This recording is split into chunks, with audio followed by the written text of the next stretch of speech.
Subscribe کریں ہمارے channel کو اور بیل آئیکن کو کلک کریں تاکہ ہماری ہر نئی آنے والی ویڈیو آپ تک بآسانی پہنچ سکے۔ بسم اللہ الرحمن الرحیم۔ نیک عمل کے مقبول نہ ہونے کی 4 علامات۔ حضرت ابو نضرہ رحمۃ اللہ فرماتے ہیں کہ جو شخص 4 اشیاء کے باوجود کسی قسم کے خیر میں اضافہ نہیں کر سکا، ایسا محسوس ہوتا ہے کہ اس شخص کا یہ عمل بھی مقبول نہیں۔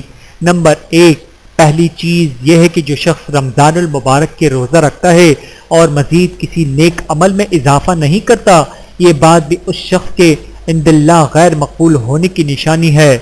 نمبر 2، دوسری چیز یہ ہے کہ جو شخص فرض حج ادا کرتا ہے اور کسی خیر کے کام میں ترقی نہیں کرتا تو یہ بات بھی اس شخص کے غیر مقبول ہونے کی نشانی ہے۔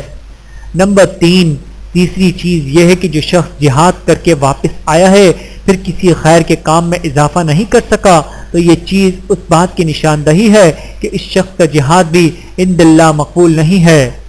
نمبر 4، چوتھی چیز یہ ہے کہ جو شخص مرض سے شفا یاب ہوا اور وہ شخص کسی نیک کام میں آگے بڑھ کر حصہ نہیں لے سکا تو یہ اس بات کی نشانی ہے کہ وہ مرض اس شخص کے گناہوں کا کفارہ نہیں بن سکا ہے۔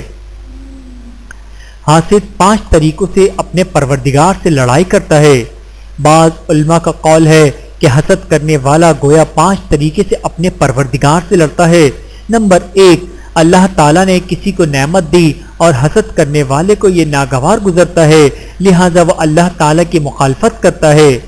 نمبر 2، اللہ تعالیٰ نے جس طور سے اپنی نعمت کو تقسیم فرمایا، حسد کرنے والا اس سے ناخوش ہے۔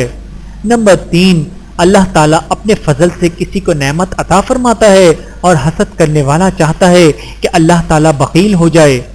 نمبر 4، اللہ تعالیٰ نے کسی کو نعمت عطا کی اور حسد کرنا والا چاہتا ہے کہ وہ نعمت اس سے چھین لے۔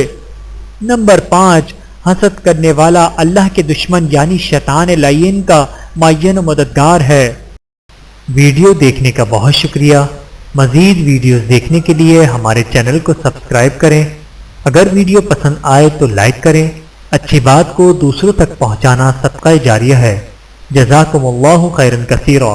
اپنا اور اپنے پیاروں کا بہت زیادہ خیال رکھیے گا اور مجھے دعاؤں میں یاد رکھیے گا۔ Take care. اللہ حافظ۔